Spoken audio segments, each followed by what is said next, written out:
예, 새해 잘 맞으셨습니까? 예. 정신없이 새해를 맞은 것 같습니다.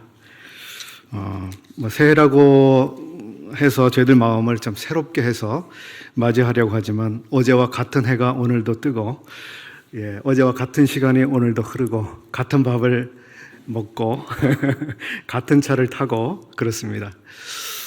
참 저희들 마음 속에 그러나 또 이렇게 새로움이 있고 새롭게 주님 앞에서 좀 출발하려고 하는 이런 마음을 주시고 또 소망을 새롭게 해주시는 은혜를 인해서 감사하는 마음이 있습니다. 저는 지난 해를 거의 돌아볼 여유가 없이 또 새롭게 한 해를 맞이하는 것 같습니다. 지난 해를 잘 이렇게 생각을 못했는데 그래도 한 가지 우선 떠오르는 것이 수요 집회 때 그 성령님에 관한, 성령님은 어떤 분이시고 또 어떤 일을 하시는지 시리즈로 공부하는 가운데 그때 제 마음에 묵상한 것 가운데 하나가 참 성령님의 참 놀라우신 은혜를 생각했습니다. 성령님께 범하는 그 성도들이 성령님께 범하는 죄가 몇 가지 있는데 그 중에 하나가 성령님을 근심시켜드리고 혹은 성령님을 소멸하는 이런 죄가 있다고 하는 사실을 배웠습니다. 그 가운데 그 성령을 소멸케 하는 이 죄는 그 소멸한다고 하는 말은 차가운 물을 끼얹어서 타오르는 불을 꺼버리는 이런 그림이라고 들었습니다. 그런가 하면 그 화재를 진압할 때 소화기를 가지고요, 분사해 가지고 불을 끄지 않습니까? 그런 가운데 이제 어떤 한 가지는 더 이상 불이 번져나가거나 타지 못하도록 산소를 완전히 차단시키는 그런 방법으로 끄기도 한다고 하는데요. 성령님을 소멸케 하는 성령님의 불이 우리의 삶에서 잘 타서 그 주님을 위한 봉사를 계속해야 되는데 때때로 순종치 아니함으로 인해서 성령님께서 더 이상 그 불이 잘 타시는 우리를 사용하시는데 제한을 겪으시는 일이 많은데 때때로 이제 그런 연상이 됐습니다. 산소의 공급을 차단함으로 인해서 그 불이 소멸되어 가는 모습, 그것을 이제 어떤 생명체나 우리 삶에 한번 적용을 해보니까요. 어떤 사람이 일정 공간에 있는데 거기에 더 이상 산소가 더 이상 들어가지 못하도록 완벽하게 차단을 하면 그 안에 있는 생명체는 산소가 점점 희박해져서 없어짐으로 인해서 더 이상 호흡을 할 수가 없고 완전히 그 생명체가 끝나게 되는 이런 그림을 생각을 해볼 때 제가 그 성령님을 소멸하시게 하는 그런 불순종 이런 것들을 참 수도 없이 많이 짓는 그런 삶을 살아가고 있는데 그러므로 인해서 성령님께서 얼마나 내 안에서 질식하고 계실까, 숨을 쉬지 못하는 답답함, 막 숨 막혀서 정말 이렇게 뭐랄까 아주 힘들어 하시는 성령님 그런 모습을 한번 생각해 봤습니다. 그럼에도 불구하고 너무 감사한 것은 제 안에 거하시는 성령께서 내가 네 안에서 도저히 못 살겠다, 숨이 막혀서 살 수가 없어, 아마 그러실 것 같은데 그 성령님께서 제 안에 계속 거하시고 계신 게 너무 감사했어요. 얼마나 내 안에 거하시기가 힘들까. 그런데도 여전히 떠나지 아니하시고 내 가운데 거하시는 그 성령님, 그 하나님의 은혜가 너무 새롭게 다가왔었습니다. 오늘 마가복음 11장을 우리 성도님들과 함께 살펴보겠습니다. 금년 한 해를 시작하면서 또 금년도에 어떻게 성령님과 함께 살아가게 될지 제가 잘 모르겠습니다만 주님의 은혜를 계속 의지하고 있습니다. 마가복음 11장 전체에 대한 골격을 한번 우선 살펴보겠습니다.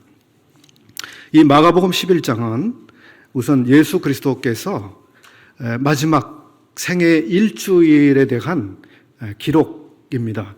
그 가운데 이제 첫째 날, 둘째 날, 셋째 날 그 3일간의 마지막 7일 동안의 첫 3일에 대한 기록입니다. 그래서 대단히 주님의 생애에 있어서 또 저희들의 구속에 있어서 대단히 중요한 이러한 시간 안에서 이루어진 일들인데요. 1절부터 11절까지가 제1일에 일어난 일들입니다. 이것은 역사적으로 주일에 일어났던 일들입니다. 그리고 12절부터 19절까지는 이제 제2일, 즉 월요일에 있었던 일들입니다. 그리고 11장 20절부터 33절까지는 제3일 화요일에 있었던 일들입니다. 그래서 이 3일간의 주님의 행적이 여기 나타나고 있습니다. 첫날 제1일 있었던 일들의 대략을 보면 우선 갈릴리 지역으로부터 예루살렘으로 오셔서 이제 예루살렘 성에 입성하시기 위해서 올라오시는 그 여정의 마지막 부분이 나와 있습니다. 여기에 벳바게와 베단이라고 하는 동네의 이름이 나오고 있습니다. 그리고 2절부터 10절까지는 이제 나귀를 타고 예루살렘에 들어가신 이런 내용이 기록되고 있고요. 11절은 예루살렘 성전에 들어가셔서 살펴보신 다음 이제 성에서 다시 밖으로 나가신 것으로 첫째 날 일정이 그렇게 맞춰지고 있습니다. 두 번째 날은 주님께서 이제 베다니에 거하시고 다시 이제 성으로 들어오시는 것으로 시작하고 있습니다. 이때 주님께서는 매우 시장하신 상태에 계셨고 무화과의 열매를 좀 잡숫기를 원하셨습니다. 그리고 예루살렘 성에 들어가시고 이제 성전에 들어가셔서 성전에서 이루어지고 있는 여러 일들에 대해서 주님께서 단호한 어떤 일을 행하고 계시는 내용이 기록되고 있습니다. 그리고 그날도 역시 첫째 날처럼 저물게 되면서 다시 성 밖으로 나가시는 이런 기록입니다. 이제 세 번째 제3일에 대한 기록은 이제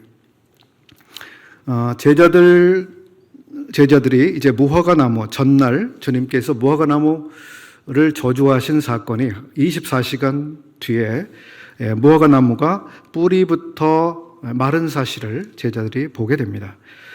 이러한 것으로부터 주님께서 두 가지 주제라고 할까요? 이런 말씀하시는데 하나는 믿음이고 하나는 용서에 대한 부분을 말씀하고 계십니다. 이것은 어떻게 보면 이제 기도와 관련이 있겠습니다. 그리고 이제 제3일에 대한 기록은 마가복음 11장 33절에서 끝나는 것이 아니라 12장으로 계속 이어지고 있습니다. 그래서 13장까지의 기록이 제3일에 있었던 기록입니다. 그래서 11장의 마지막 부분은 그 당시에 대제사장 서기관 장로들이 예수님께 나와서 무슨 권세로 이런 일을 하느냐고 질문하고 또 거기에 대해서 주님이 답변하시면서 이제 몇 가지의 그 질문과 답변이 이제 12장으로 계속 이어지고 있습니다. 이것이 전반적인 11장 전반적인 구조입니다.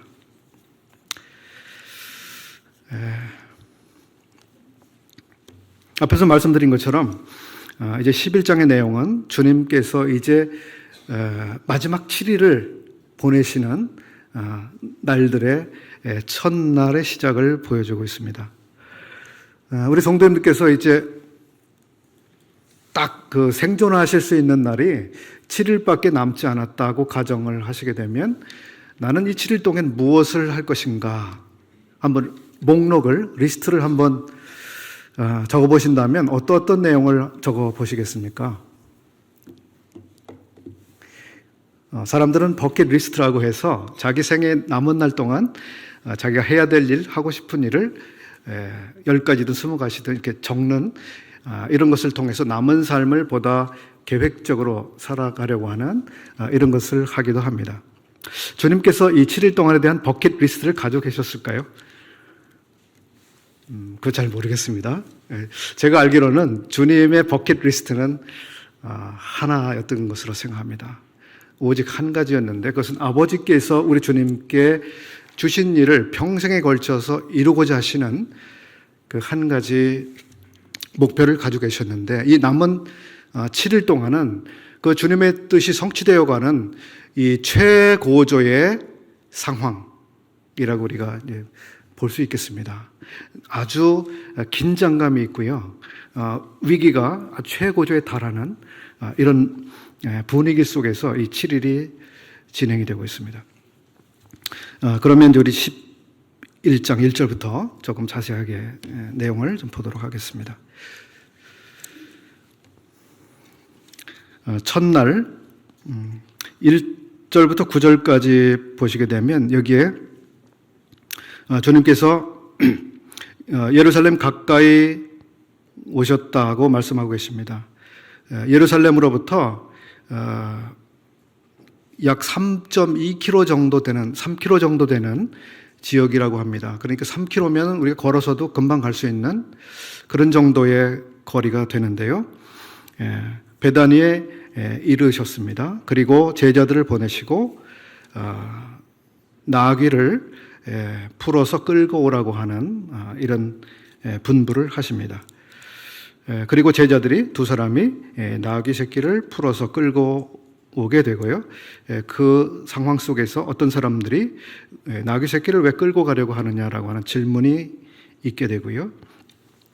결국 나귀 새끼를 이제 주님께로 가져가고 주님은 그 나귀를 타고 입성하시게 됩니다.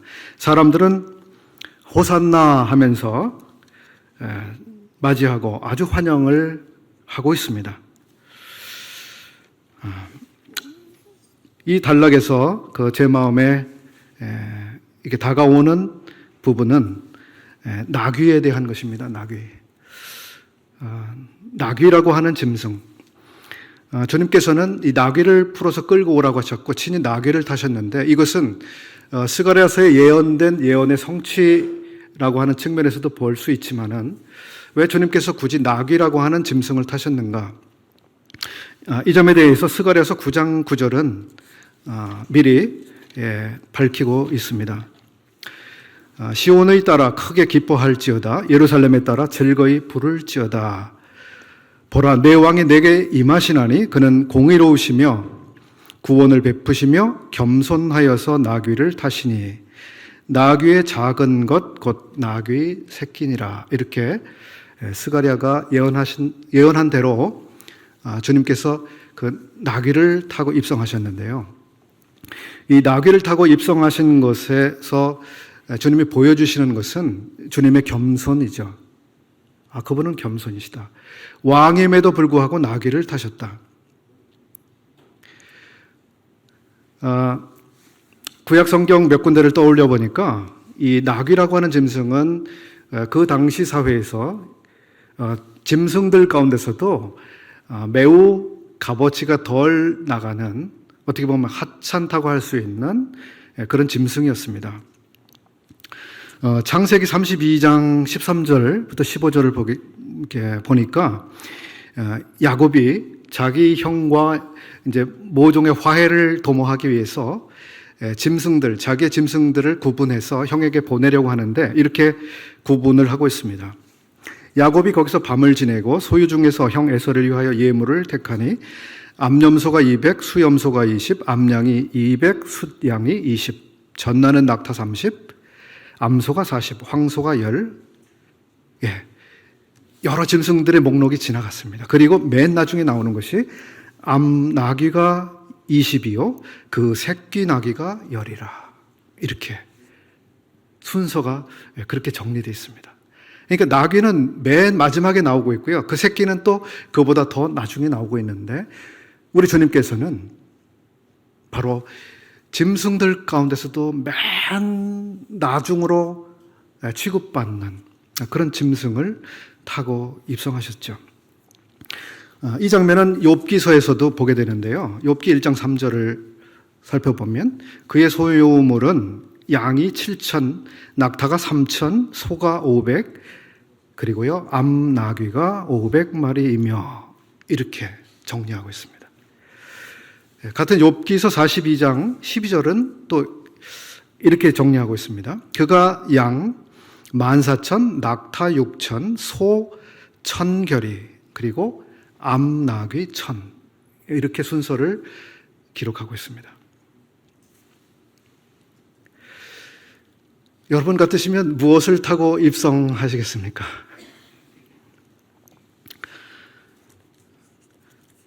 주님께서 나귀를 타고 입성하시고 이것은 주님이 얼마나 겸손하신 분이신가를 스가랴가 미리 예언한 대로 정말 이분이 얼마나 겸손한 분인지를 그것을 통해서 사람들에게 분명히 볼 수 있게 임하셨습니다.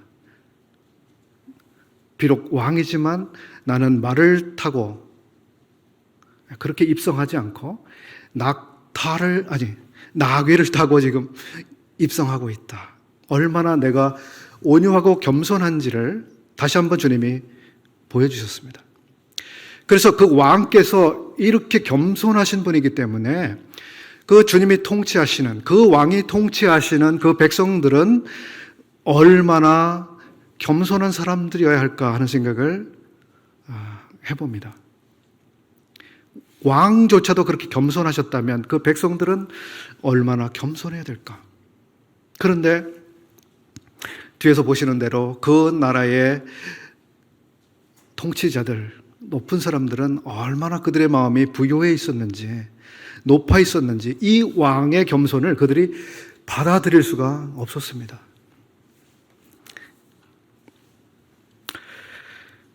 이런 점에 있어서 우리는 우리의 주님께서, 우리의 왕께서 이렇게 겸손하신 분이신데 나는 그런 주님을 얼마나 닮고 있는가? 너무 잘 아시는 말씀인데 빌립보서 2장에 있는 말씀을 그냥 한번 읽어보겠습니다.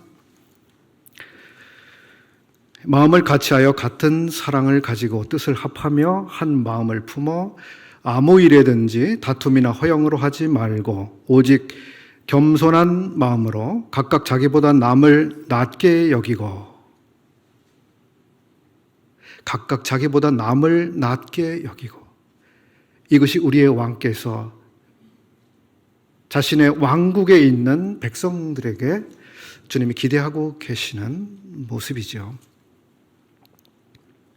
너희 안에 이 마음을 품으라. 곧 그리스도 예수의 마음이니 그는 근본 하나님의 본체시나 하나님과 동등됨을 취할 것으로 여기지 아니하시고 오히려 자기를 비워 종의 형체를 가지사 사람들과 같이 되셨고 사람의 모양으로 나타나사 자기를 낮추시고 죽기까지 복종하셨으니.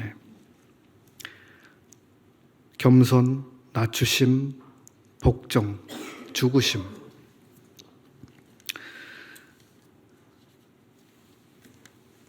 이것이 주님께서, 주님의 삶에서 저희들에게 보여주신 겸손의 모습이시죠. 올해 저희들이 새로운 시작을 하고 있습니다. 주님의 겸손을 얼만큼 우리가 닮아갈 것인지 오늘 한번 생각해 볼 만한 가치 있는 주제인 것 같습니다. 여기 나귀가 있습니다. 이 나귀는 얼마나 참 영광스럽게 생각했을까요? 나귀가 생각이 있을까요? 예, 생각이 있죠. 말을 못해서 그렇죠. 창세기 22장에서 아브라함이 이삭을 번제로 드리려고 그 나귀 안장을 지우고 출발했던 그때 나귀가 무슨 생각을 할 수 있었을까요? 혹은 어떤 나귀는 이런 나귀도 있었는데요. 발람이 타고 갔던 나귀도 있었습니다. 그 나귀는 심지어 말도 했어요. 나귀가 자기를 부리고 있는 사람이 무엇을 위해서 자기를 사용하고 있는지 생각이 없겠습니까? 생각이 있죠. 이것을 오늘 우리의 현대적인 쪽으로 한번 생각을 해보시면, 우리가 차를 탄다고 가정해 보겠습니다. 차를 타고 어딘가를 갑니다. 차가 생각을 할 수 있다면, 이건 너무 상상이 지나친데요. 차가 생각을 할 수 있다면, 주인님, 지금 어디로 가려고 하십니까? 지금 무엇을 하려 가시려고 합니까? 근데 사실 이 상상은 전혀 허무맹랑하지는 않을 건데요. 왜냐하면 지금 기술은 너무 빠른 진보를 이루고 있고요. 앞으로 무인 자동차가 곧 이제 상용화되지 않겠습니까? 그래서 자동차에 그 프로그램이 우리에게 말을 걸겠죠. 주인님, 어디로 모실까요? 그때 우리는 무슨 생각을 하게 될지요? 또 다른 이제 나귀에 관련된 부분 한 가지는, 나귀를 타신 분, 나귀, 그리고 나귀의 주인에 대한 생각을 좀 해볼 수 있었습니다. 나귀의 주인. 나귀의 주인은 분명 소유자죠. 소유자입니다. 근데 사전에 무슨 양해를 얻거나 누가 쓰겠다고 하는 통지를 받은 일이 없었습니다.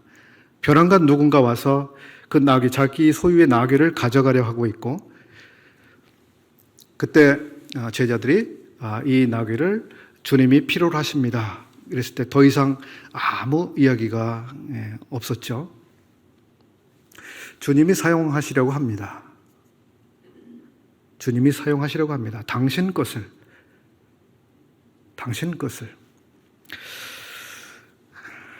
우리에게 뭔가를 생각하게 하는 그런 부분이 틀림없죠.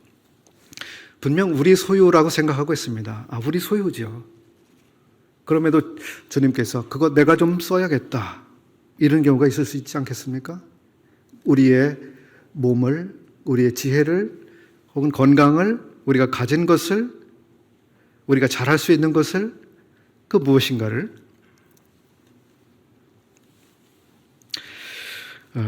이 첫째 날 이야기 가운데 사람들이 주님을 환영하는 모습이 나오는데, 여기에 호산나라고 환영하고 있습니다. 호산나. 우리를 구원해 주시옵소서, 이런 말이죠. 우리를 구원하소서. 이렇게 외치고 있던 이 사람들은 도대체 이 예수님께 어떤 구원을 말하고 있었던 것일까? 우리를 구원해 주십시오라고 했을 때 어떤 구원을 그들이 생각하고 그렇게 환영하고 있었을까요? 단언하기 어렵겠습니다만은 아마 주님이 주시려고 했던 구원과 그들이 기대했던 구원이 달랐을 수 있을 것 같아요. 자, 그럼에도 불구하고 이제 한 가지를 조금 교훈적으로, 그들은 자신들에게 구원이 필요하다고 하는 사실을 그들은 알고 있었습니다. 그리고 그 구원이 어떤 분을 통해서 온다고 하는 그런 정도는 생각을 하고 있었습니다. 그리고 우리를 구원해 달라고 하는 요청을 그들이 하고 있었습니다. 어떠세요? 우리는 호산나, 주여 우리를 구원하시옵소서라고 하는 이 기도를 해야 될 필요가 있다고 혹시 생각하시는지요? 저는 그렇게 하고 싶습니다. 나를 구원해 주십시오. 우리를 구원해 주십시오. 구원자시여.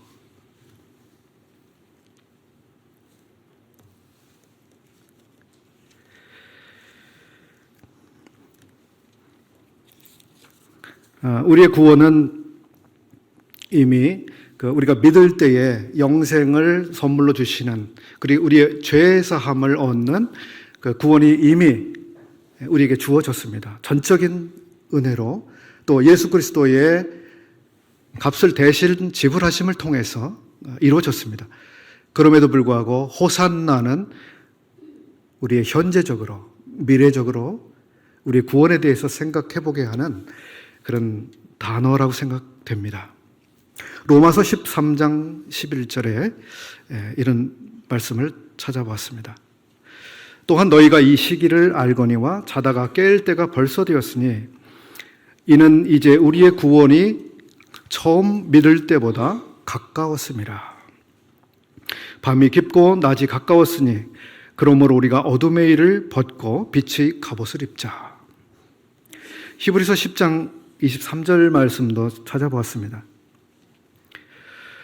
우리가 믿는 도리의 소망을 움직이지 말고 굳게 잡고 서로 돌아보아 사랑과 선행을 격려하며 그리고 그날이 가까움을 볼수록 더욱 그리하자. 여기서 그 날이 무엇이겠습니까?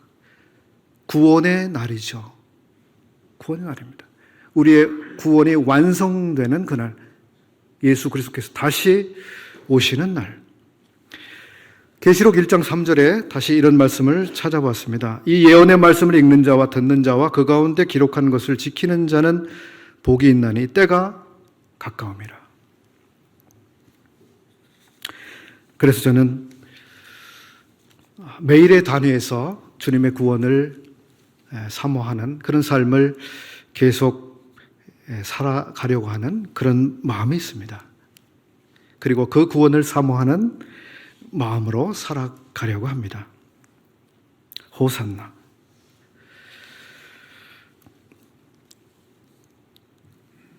자, 이제 11장 12절은 이튿날이라고 시작하고 있습니다. 이튿날. 19절까지 이제 이튿날에 대한 본문입니다. 베다니에서 나왔을 때 예수께서 시장하신지라 멀리서 잎사귀 있는 한 무화과 나무를 보시고 혹 그 나무에 무엇이 있을까 하여 가셨더니 가서 보신즉 잎사귀 외에 아무것도 없더라. 이는 무화과의 때가 아님이라. 주님이 시장하셨습니다. 열매 과일을 필요로 하셨습니다. 근데 그 과일이 열려 있지 않았죠. 주님께서 이스라엘 백성들에게 무언가를 기대하고 계셨습니다. 다른 복음서의 다른 곳에서 3년 동안 주님께서는 그 열매를 기다리고 계셨다고 말씀하고 계시고, 주님은 여기서 열매를 이제 따기를 원하셨는데 열매가 하나도 없는 상태를 발견하셨습니다. 이 내용을 모임의 형제님들은 이스라엘에 대한 이 주님의 판단 관점에서 보고 있습니다. 즉 이스라엘에 대한 이 큰 기대를 주님이 가지고 계셨는데 주님의 기대에 전혀 미치지 못하는 이런 상태를 주님이 보셨습니다. 그리고 뒤에 보시는 것처럼 그 무화과 나무가 저주를 받고 있습니다. 주님께서는 이스라엘 백성들에게 그 열매를 기대하고 계셨고요. 우리에게도 그러시겠죠. 시편 1편에 있는 한 구절이 생각이 나는데요. 시절을 조차 과실을 맺으며 그 잎사귀가 마르지 아니함 같으니. 주님이 우리에게서 열매를 발견하시면 얼마나 기뻐하시겠습니까? 보람 있어 하실까요? 이스라엘에게서 기대했는데 열매를 발견하지 못하셨습니다. 주님은 시장하신 채로 아마 성으로 들어가셨을 것 같습니다.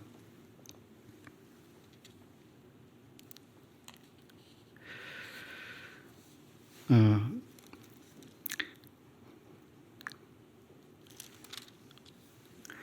11장 1절에 거기 벳바게라고 하는 동네 이름이 나옵니다. 벳바게. 베다니 벳바게. 벳바게라고 하는 동네 이름의 뜻은 무화과의 동네라는 말입니다. 무화과의 동네. 무화과의 집. 무화과 나무가 얼마나 많았을까요? 그 동네에. 무화과가 당연히 그 많은 나무들 사이에는 무화과가 있으리라고 주님이 당연히 기대하셨을 겁니다. 무화과 동네에 무화과가 없습니다. 말하자면 오늘날 좀 이해하시기 쉽게 본다면 제주도에 갔는데 귤이 없어요. 상주에 갔는데 감이 없어요. 나주에 갔는데 배가 없어요. 이런 상상을 해보십시오. 벳바게에 갔는데 무화과가 없어요. 그런데요,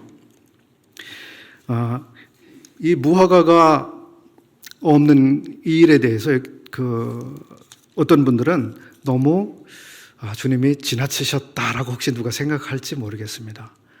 어떻게 열매가 없다고 나무를 그렇게 저주하실 수가 있지? 혹은 뒤에 또 표현이 있는 것처럼 무화과의 때가 아님이라 이렇게 하고 있는데요. 이거는 생각을 잘 해야 되는 내용입니다. 무화과 나무와 그 열매의 특징, 계절적인 부분에 대해서 우리가 조금 알 필요가 있습니다. 그래서 제가 조금 어느 분이 연구한 것을 소개를 해드리겠습니다.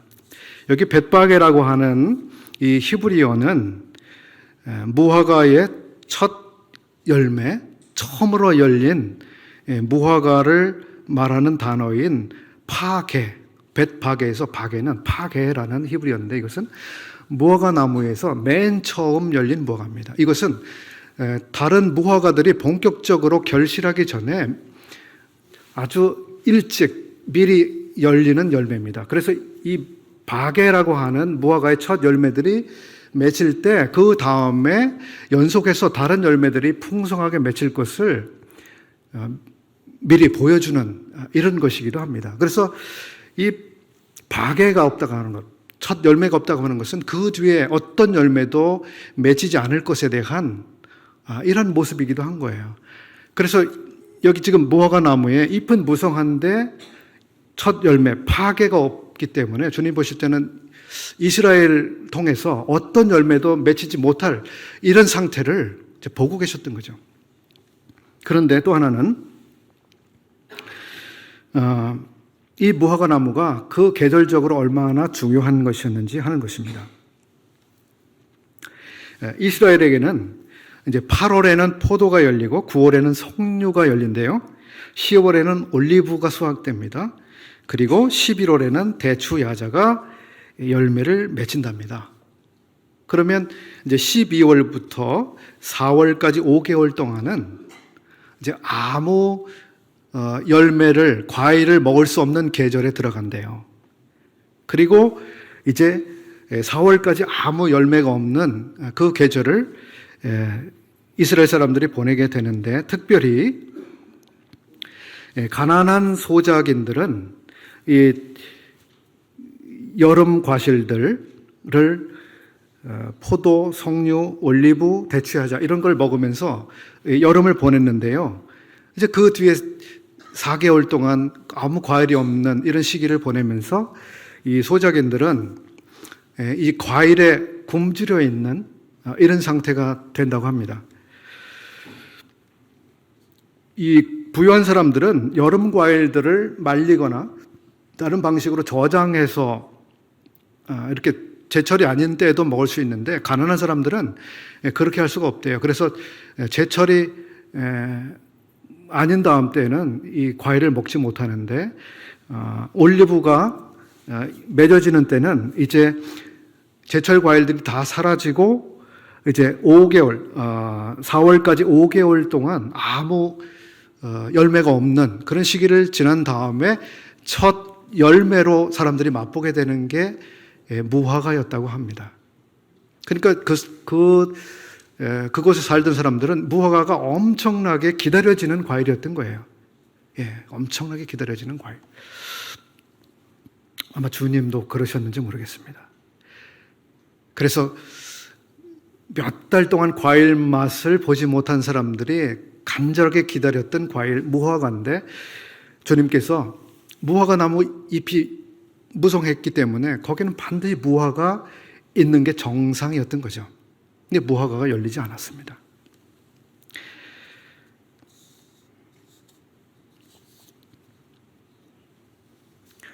주님께서 유대인들을 얼마나 사랑하시고 어떻게 선택하시고 어떤 자비를 베푸셨는지, 그리고 그들을 어떻게 높이시고 귀한 목적을 그들을 통해 성취하려고 했는지 우리가 구약 성경을 통해서 너무 잘 알고 있습니다.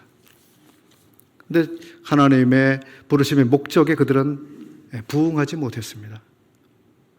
우리의 경우는 주님께서 우리를 왜 부르셨는지, 왜 선택하셨는지, 나를 통해서 무엇을 이루고자 하시는지, 어떤 과일이 내게서 맺어지기를 주님이 기대하시는지, 이것을 생각을 하게 되는 대목입니다. 주님이 내게서 어떤 과일 맺기를 원하시는지.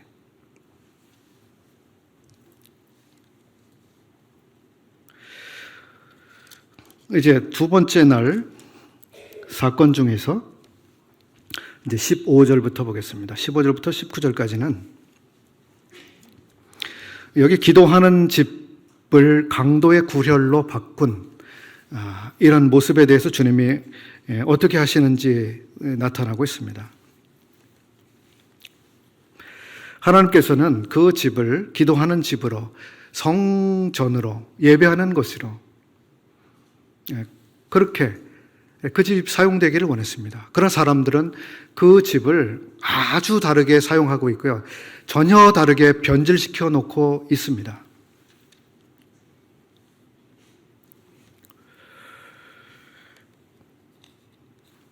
성전은 더 이상 하나님께 예배를 드리고 예물을 가져가고 기도하는 그러한 목적이라기보다는 뭔가 영업을 하고 있는 영업장으로 바뀌어 있는 이런 사실 우리가 볼 수 있습니다.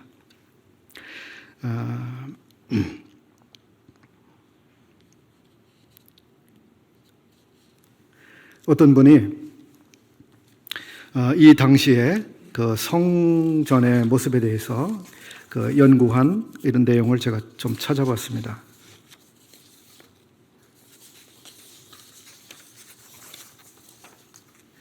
어느 정도로 심각했는지요?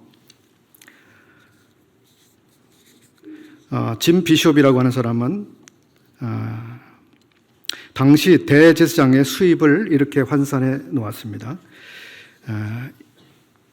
그 시대에 그 대제사장의 수입을 오늘 시대의 화폐로 환산하면 성전세와 희생제물에서부터 나오는 대제사장의 연간 수입이 약 200억 원 정도에 해당된다고 볼 수 있다. 그러나 그뿐만이 아니었다. 이해 타산이 빠른 이 대제사장의 가족은 또 다른 수입원까지 생각해냈다. 에더셔임이라고 하는 연구자는 이렇게 기록하고 있습니다. 돈을 바꾸어주는 자들이 화폐를 바꾸어주고 그 액수의 12.5%를 수수료로 받았습니다.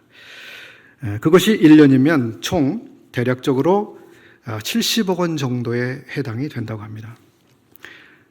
상당한 수입이죠. 또한 희생제물 조사비라고 하는 명목으로 동물 한 마리당 약 7,300원을 받았습니다.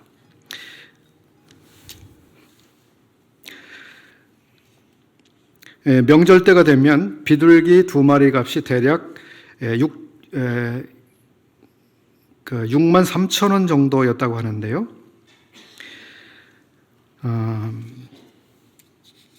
이런 점들을 쭉 보고 또 그 요세푸스라고 하는 역사가는 안나스가 돈이란 돈은 다 긁어 모은 재산가였다. 이렇게 역사적인 사실을 살펴서 기록하고 있습니다.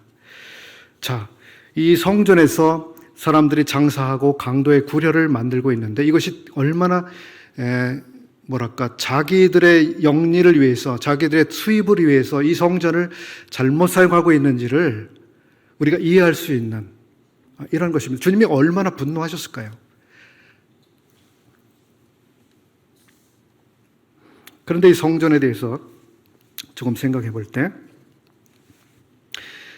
이 당시에 성전은 이렇게 잘못 사용되고 있었는데요. 그러나 어떤 사람들은 이 성전에서 하나님을 경외하고 하나님을 섬기는 경건한 사람들이 또 있었습니다. 누가복음 1장, 2장 그것을 찾아보게 되면 거기에는 시므온, 사가랴, 엘리사벳, 안나 이런 분들의 이야기가 나옵니다. 유대왕 헤롯 때의 아비야 반열에 제사장 한 사람이 있으니 이름은 사가랴요 그의 아내는 아론의 자손이니 이름은 엘리사벳이라. 이 두 사람이 하나님 앞에 의인이니 주의 모든 계명과 규례대로 흠이 없이 행하더라. 8절 마침 사가랴가 그 반열의 차례대로 하나님 앞에서 제사장의 직무를 행할세. 2장 25절에는 예루살렘에 시몬이라 하는 사람이 있으니 이 사람은 의롭고 경건하여 이스라엘의 위로를 기다리는 자라. 성령이 그 위에 계시더라. 그가 주의 그리스도를 보기 전에는 죽지 아니하리라 하는 성령의 지시를 받았더니 성령의 감동으로 성전에 들어가매. 또 36절에 아셀 지파 바누엘의 딸 안나라 하는 선지자가 있어 나이가 매우 많았더라. 그가 과부가 되고 84세가 되었더라. 이 사람이 성전을 떠나지 아니하고 주야로 금식하며 기도함으로 섬기더니. 그 시대의 대제사장들, 제사장들이 일제히 부패되어 있는 것 같고 이 성전이 완전히 변질된 용도로 사용되고 있는 그런 시대 속에서 경건한 사람들이 또한 성전에 찾아가고 있었습니다. 우리 시대가 하나님을 떠나고 하나님을 무시하고 하나님을 경멸하고 이와 같은 시대로 변모할지라도 우리가 소수의 이 경건한 사람들처럼 그렇게 살아갈 수 있을 것입니다. 주님은 정말 이 별과 같이 빛나는 이 소중한 사람들을 눈여겨보셨음에 틀림없습니다. 엘리 제사장 때에 엘리와 그 아들들이 얼마나 부패해 있었습니까? 그러나 그 시대에 그 부패했던 제사장의 가문 속에서도 같은 성막 안에 사무엘이라고 하는 그는 여호와를 섬겼더라. 여호와 앞에서 자랐더라. 여호와의 말씀이 희귀한 그 시대였지만 그런 사람이 있었습니다. 같은 성전이라고 하는 공간 안에 있지만 전혀 다른 삶을 살고 있는 전혀 다른 사람들. 우리가 이 시대를 살아가고 있습니다. 같은 공기를 마시며 살고 있습니다. 그렇지만 우리가 전혀 다른 삶을 살아갈 수 있는 거죠.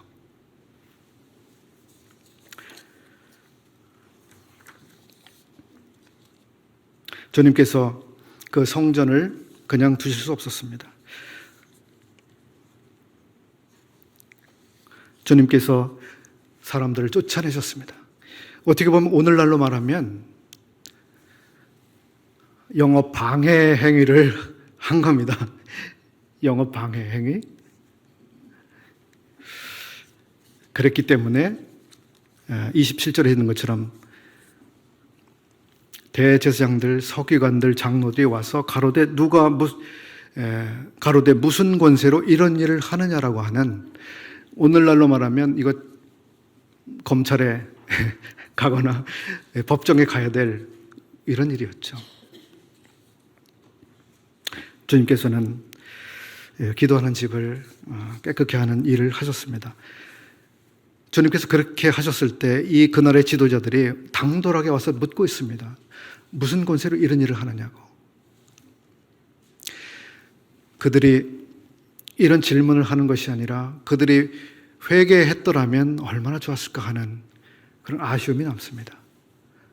우리가 얼마나 잘못되어 있는지, 얼마나 성전을 모독하고 있는지, 변질시켜놨는지, 얼마나 우리가 찌들었는지, 돈을 밝히고 있는지, 세상 사람과 전혀 다르지 않은 그런 삶을 살고 있는지, 그들이 조금이라도 자기를 살피고 그것을 발견했었더라면 얼마나 좋았을까. 그러나 그들은 그렇게 하지 않았습니다. 자기를 돌아보는 대신에 주님 앞에 가서 당돌하게 묻고 있습니다.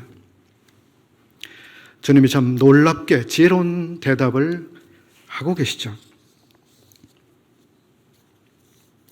솔로몬보다 더 놀라운 답변을 하고 계십니다. 솔로몬이 재판으로 유명해졌잖아요. 재판으로 유명해졌는데요. 우리 주님께서 그 솔로몬보다 더 지혜로우신 분이고 여기 지혜롭게 대답을 하고 계십니다. 요한의 침례가 어디로부터냐고 묻습니다. 사람들이 대답을 못합니다. 그래서 주님도 대답을 보류하십니다. 질문의 질문으로 대답을 하고 계시죠. 욥기를 지난 주까지인가요? 읽었죠. 욥이 하나님 주님께 많은 그 질문들을 가지고 나갔습니다. 거기에서 주님이 여호와께서 나타나셨지만 욥이 질문하는 것에 답변을 하지 않으셨습니다. 대신 욥의 질문에 대한 답 대신에 여호와께서는 욥에게 수많은 질문을 통해서 하나님을 보도록 하셨습니다. 때때로 우리들이 주님 앞에 어떤 질문을 던질 수 있을 것 같습니다. 주님, 이것은 왜 이렇습니까? 주님은 이것은 왜 이렇게 하셨습니까? 이런 질문이 우리의 삶에서 있을 수 있을 겁니다. 때때로 주님께서는 우리에게 답을 주시는 대신에 또 다른 질문을 통해서 우리에게 답해 주실 수도 있겠다는 생각을 해봅니다. 때때로 주님께서 질문으로 우리에게 다가오실 때 우리가 그걸 예민하게 잘 알아채야 되지 않을까 생각합니다. 시간을 조금 길게 써서 죄송합니다. 어저께 이런 묵상을 해보았습니다. 마지막 하루를 보내면서 또 한 해를 맞이하면서 엠마오로 가고 있는 그 제자들의 모습, 제자들이 엠마오로 가고 있었습니다. 그들이 무언가 이야기하고 있었습니다. 주님께서 그들의 대화를 들으셨고 그들의 대화에 끼어드셨습니다. 만약에 주님께서 그들의 대화 속에 끼어들거나 그들의 걸음에 함께하지 않으셨다면 어떻게 됐을까? 엠마오로 가고 있던 사람들은 분명히 그들이 목적한 곳까지 갔겠죠. 우리는 엠마오까지 갈 거야 라고 생각하고 엠마오까지 그날 무사히 갔을 겁니다. 그들이 목적한 대로 됐겠죠. 그러나 주님께서 그들의 걸음에 함께 하시고 그들의 이야기를 들으시고 그들의 대화 속에 들어가셔서 그들에게 말씀해 주셨을 때 그들의 여정은 달라졌습니다. 그들이 엠마오로 간 목적과 그들의 엠마오로 간 의미가 달라졌습니다. 우리가 올해 새로운 한 해를 맞이하고 올해 한 해를 걸어가게 될 것입니다. 우리가 뭔가 계획하거나 목적하는 것이 있을 수도 있겠죠. 주님께서 우리의 걸음에 오셔서 우리에게 말을 걸으시고 우리에게 말씀해 주심으로 인해서 우리의 삶이 달라질 수 있겠죠. 주님께서 우리에게 어떤 이야기를 해 주실 때 우리의 걸음이 달라집니다. 우리의 여정이 바뀌게 되죠. 우리의 여정의 의미가 달라지게 되겠죠. 오늘 새롭게 하루를 우리가 걷고 있습니다. 남은 여러 날들이 남아있는데 우리의 여정에 주님께서 함께 해주시고 말씀해 주시고 설명해 주시고 그렇게 해주시길 바랍니다.